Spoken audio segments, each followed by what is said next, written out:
Yo, what's going on, guys? And we are here. You know, I like making these aggregate mock draft kind of reactions that Hoop Hypes does. They collect all the other big outlets and they aggregate them. And then, later this week, I'll release an update to my latest mock draft. But let's go through this. Shout out to Michael Scotto, who I didn't meet him, but we were basically right next to each other asking Brandon Podizimski. There's going to be a couple guys in here that he has quotes where I'm going to be like, I was literally right there when he asked him that at the scouting combine. But basically, they compile 10 mock drafts from ESPN, The Athletic, Bleacher Report, The Ringer, NBA Draft.net, Sports Illustrated, CBS Sports, Yahoo, SB Nation, USA Today's for the win. And then they also, contact people. So basically, this is what they have right here. It's like Alberto De Roa and Michael Scotto that do this. But let's go through it. Like and subscribe. And tell me anybody in the comments that you were surprised where they went. Obviously, Victor Wembanyama to the Spurs. It's going to be awesome. And your boy's been predicting that for months, that I felt like the Spurs were going to get it. Now, right here, surprise, Brandon Miller going too. Also, the more and more I think about it, I think his floor is Jeff Green and his ceiling's like a Chris Middleton guy. I don't buy the Paul George, comparison, but again, that's what they've been comparing him. He's a 3-level scorer. He's a switchable defender, can guard multiple positions, etc. I personally, I like the idea of Scoot Henderson and LaMelo Ball being next to each other. He's already played next to Terry Rozier. Scoot Henderson's just an upgrade right there. I think his ceiling's higher and his floor is higher. Now, again, I'm telling you, people don't really, he also said he grew up watching Dennis Smith Jr., but he's a guy that he's been compared to like Ja Morant, Derrick Rose, Russell Westbrook in terms of that play style. At 4, Amen Thompson. I've been thinking more and more, if the Rockets do keep the pick, I could see him taking Cam Whitmore or Jarris Walker, because they're the two most NBA ready bodies and probably could make, if Ime Udoka is really trying to win right now. But Amen Thompson is said to go here. I had a source who spoke with the Overtime Elite coaches, and they said they believe Amen Thompson will be most successful in the NBA as a wing, not as a point guard. Cam Whitmore going 5. And I really think, the Pistons need a power forward, because they have Jalen Duren, Isaiah Stewart, Marvin Bagley, and James Wiseman as their centers. And Isaiah Stewart, Beef Stew, can play some power forward, but Jarris Walker would be, like, in my opinion, the perfect power forward for them. But supposedly, I had a couple Pistons fans say that the Pistons they want to wing. So expect Cam Whitmore, Amen Thompson, or even Asar, whoever they want right there. At 6, they have Asar going. And I see that the Magic want more wings and he can make some playmaking. That fits their style that they're trying to do. And this, the guys who run the front office, I actually met the VP of the Orlando Magic, Adedunji Adedipe, something like that. And a really nice guy. But I'm going to see him again at Summer League. Now, Jarris Walker going 7. I like that. He fits. And I could really see, 7'2" wingspan. He's like, what, 6'9"? I like him. And some people are comparing him to like Paul Millsap and Larry Johnson. They write right here. So I dig it. And I think, he's a guy who definitely fits what they're trying to do. Now at 8, Taylor Hendricks, he surprised me. I think it's a lock that Anthony Black goes at 8 to the Wizards. Literally every Wizards reporter was there. We need a point guard. Anthony Black, I feel like, it's the Josh Giddey, Tyrese Halliburton of this draft class. But hey, who am I? But then over here, we got at 9, they're saying it's going to be Anthony Black.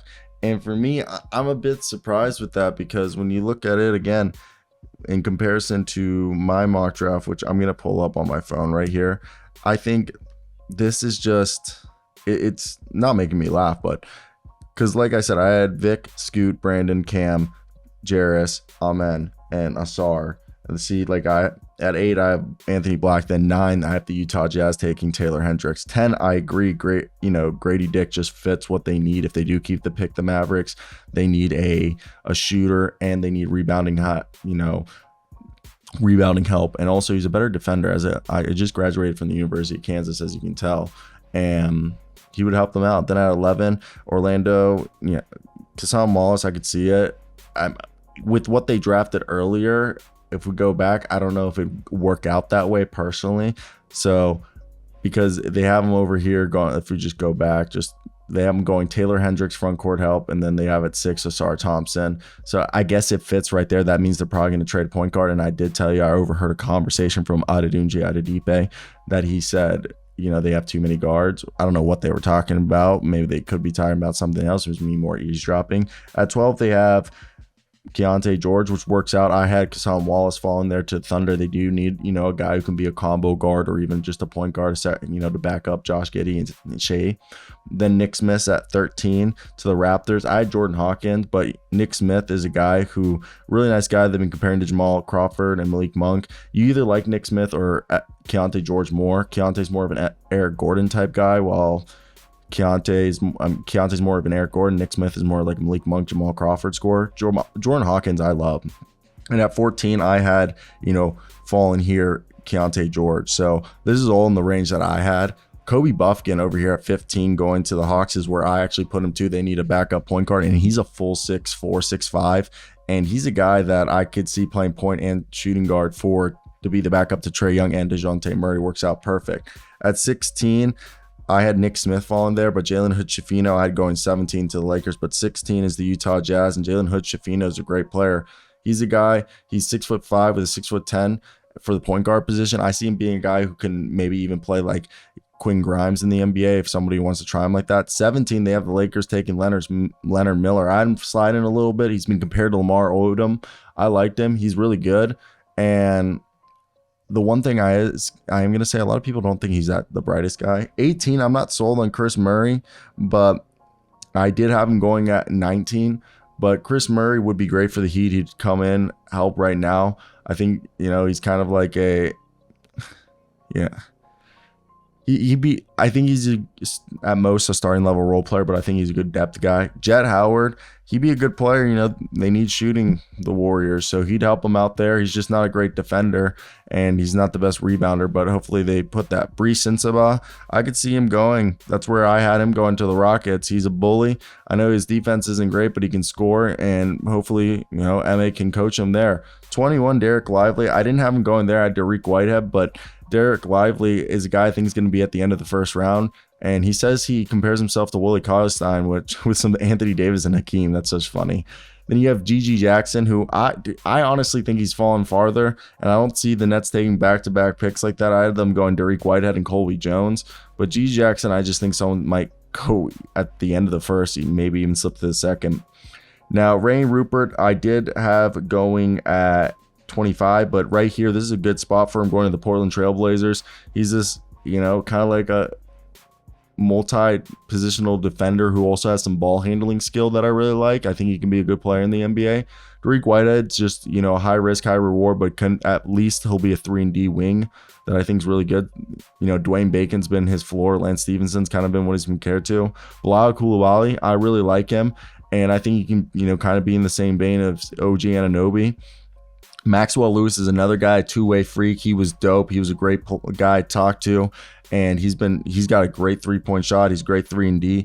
And again, right there, I think when you look at that between 24, 25, 26, that's like the Kings, Grizzlies, and Pacers. They want wings, and I'm telling you, this draft is going to be a run on wings. A lot of wings will be going in this draft.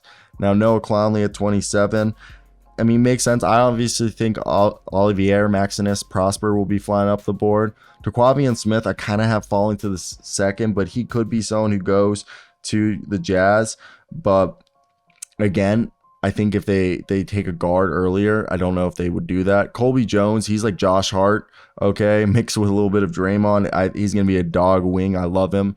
Jaime Jaquez, I have at the beginning of the, of the second, but I could see him going to a team like the Clippers. He's got some game to him. He can do a little bit of everything. Bobby Clipman's a guy who's been flying up the boards, okay? And I could see him really being like the Jake LaRavia of this class. So same school, just fly up the board. People really like him. James Nanji is like the Ishmael Kamagate. He could be a draft and stash. He's a dog, okay? Brandon Podazimski, I was literally here when he asked him this quote right here where he said the Manu Ginobili and Dante DiVincenzo, and I really do. He's a better ball handler. He says he feels like he's a point guard. He's a better ball handler than Dante DiVincenzo, but he's like in that vein of Dante DiVincenzo, Josh Hart type player.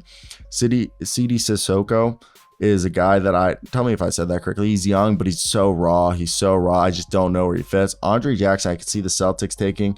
He's like a point forward who can do a little bit of everything for a guy. I have Tracy Jackson Davis falling to the end of the second, but someone could take him. I'm not huge on him. Marcus Sasser, I could see him going, where Taquavian Smith went. Okay, Amari Bailey played himself into the top of the second round. He's pretty freaking good. Jalen Wilson says he wants to be like Josh Hart. He loves Josh Hart, and I think he plays impact winning basketball, and I like it. Julian Strawther, he's a good player. I think he's a guy who could be a 3-point shooter in the NBA. Kobe Brown literally says he wants to be Draymond Green. Literally watches that style, all those types of guys. Jay Crowder, PJ Tucker, I like that. I don't think Ricky Council gets drafted, but there. Keontae Johnson, I really like him. He's been cleared. He's a guy who could be a good wing in the NBA. Tristan Vukovic, I could see someone taking him at the end of the first or the top of the second.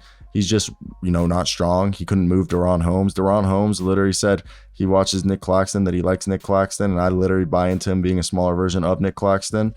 And Terrence Shannon is another guy who, similar to Keontae Johnson, got a good frame for the NBA. Trey Alexander is one of those crane 3-point shooters. Adem Bona's got a great personality, and I could see a team taking him and just having him on a two-way, see if he develops. Julian Phillips, he's got a good body.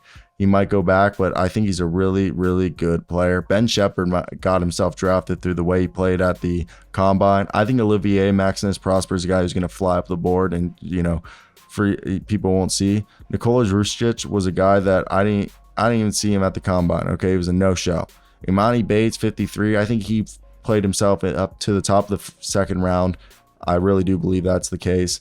And Judah Mintz, he's a good player, but maybe he goes back to school. Jalen Clark, the Achilles, he should be higher. Dylan Mitchell's a guy who wants to be a glue guy. I like him. Muhammad is a gay or guy. I don't know much about him, but I know he's a shot blocker with a good motor. Jordan Walsh, another guy who had a pretty decent combine, but he didn't show us the shooting. I really like Coleman Hawkins, and I think he could go to a good team. Tosan, another guy who played really well at the combine. So let me hear your thoughts down below. What do you guys think of that?